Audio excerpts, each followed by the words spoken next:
ভয়ঙ্কর ঘটনা, মন্ত্রী বিধায়িকা তার বাড়িতে আক্রমণ, এবং এই যে বিজেপির আজকে ব্রিগেড সমাবেশ, সেই যাত্রা যারা করছিল এবং তাদের ওপর আঙ্গুলটা উঠছে, কি বলবেন? না, আঙুল উঠছে না। বিজেপি উত্তরপ্রদেশ মধ্যপ্রদেশ থেকে গুন্ডা ভাড়া করে নিয়ে এসছে 37টা ট্রেনে করে, মাঝ রাত্রেবেলা চোরের মতো তারা এসে রাজ্যের আইন শৃঙ্খলাকে ধ্বংস করার প্রচেষ্টা নিচ্ছে।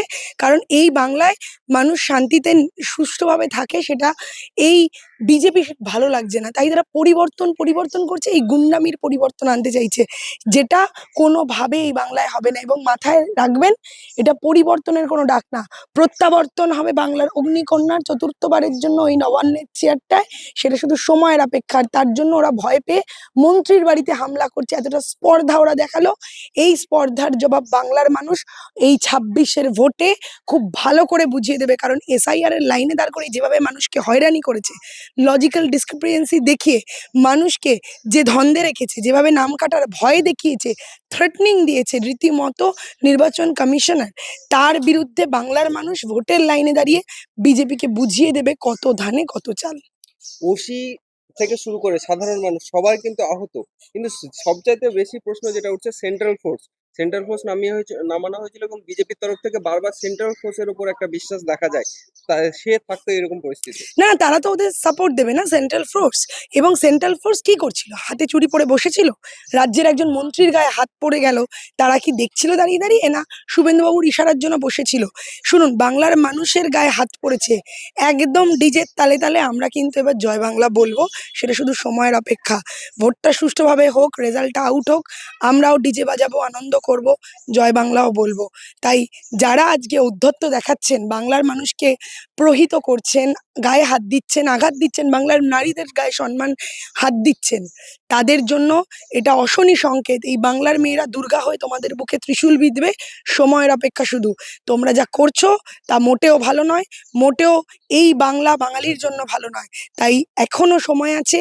যারাও দমনমনয়ে ভুগছেন যে কি করব, কেন্দ্রে যারা আছে তারাই ভালো, তাদের উদ্দেশ্যে বার্তা দেখুন, নিরস্ত্র মানুষের ওপরে বাইরে থেকে ভাড়া করা গুন্ডা নিয়ে এসে একজন মহিলাকে প্রহিত করছে যারা, তারা যদি ক্ষমতায় আসে, আপনি কি খাবেন, আপনি কি পড়বেন, আপনি কোথায় যাবেন, আপনি কটা কথা বলবেন, সেটা সেট করে দেবে এরা। আর তারা যখন করতে পারবে না, তখন আপনার গলা থেকে ধরটা এরা নামিয়ে দেবে। এটাই বিজেপির কালচার। খুনি গুন্ডা বদমাশ পুষে রাখে বিজেপির কাজই হলো মানুষের কণ্ঠ রোধ করে ডিক্টেটরশিপ চালানো। তাই আজ ব্রিগেডের সবাই মোদিজির অবশ্যই ক্ষমা চাওয়া উচিত শশী পাজা ম্যাডামের কাছে, যে আমরা দুঃখিত, আমাদের সমর্থকদের দ্বারা এতটা খারাপ ব্যবহার হয়েছে। যদিবা মোদিবাবু কার কি হলো কার কি গেল তাতে ওনার কিছু আসে যায় না, আমি ব্যক্তিগত আক্রমণ করতে পছন্দ করি না, কিন্তু কথায় আছে চ্যারিটি বিগিনস অ্যাট হোম। উনি নিজের ওয়াইফকে দেখেননি, মাকে দেখেননি, উনি নাকি বাংলার নারীদের সুরক্ষা দেবেন? উনি আসছেন বলে বাংলার নারীরা অসুরক্ষিত হয়ে গেল? উনি এমন ছাগল গরু নিয়ে মিটিং করছে, সেই ছাগল গরুগুলো বাংলার মেয়েদের অসম্মান করছে। এই ছাগলদের কেটে কিভাবে মাটন রান্না করতে আমরা কিন্তু জানি। তাই গণতান্ত্রিক প্রক্রিয়ায় যা করার করব, আমরা ভোটের বক্সে করব। সেই কারণে বারংবার বলছি, খুব সাবধানে থাকুন, সতর্ক থাকুন। বিজেপি দেখলেই একদম সামাজিকভাবে বয়কট করুন। আর সবাইকে বলে দিন, বয়কট বিজেপি। যারা বিজেপি করতে পারে তারা অন্তত মানুষ নয়। অপরদিকে গ্যাস সংকটে ভুগছে পুরো ভারতবর্ষ, সেই জায়গা থেকে যখন দিল্লিতে সাংসদরা প্রোটেস্ট করছে সেই বিষয়ে, তখন শুভেন্দু অধিকারী কমেন্ট করছেন যে তাদেরকে খামেনির বাড়ির সামনে গিয়ে প্রোটেস্ট করতে বলা হোক, এবং যেই এরোপ্লেন থেকে যত সমস্ত কিছু লাগবে তা ইন্ডিয়ান গভর্নমেন্ট করে দেবে, কি বলবেন? না, শুনুন, শুভেন্দুবাবু তো উন্মাদ, ও তো মানুষ নয়, ও তো সুস্থ স্বাভাবিক মানুষ হলে তো সুস্থ স্বাভাবিক মানুষের মতো কথা বলতো শুভেন্দু অধিকারীর হাত থেকে রাজনৈতিক যত ক্ষমতা এই 2026-এর পরে চলে যাবে, এবং উনি সেটা ভালো করে জানেন। তাই জন্য এখন শোনা যাচ্ছে উনি নাকি দুটো কেন্দ্র থেকে দাঁড়াবেন। মানে বিজেপির কিরকম অন্তঃসার শূন্য ভাবুন, কতটা দেউলিয়াপনা।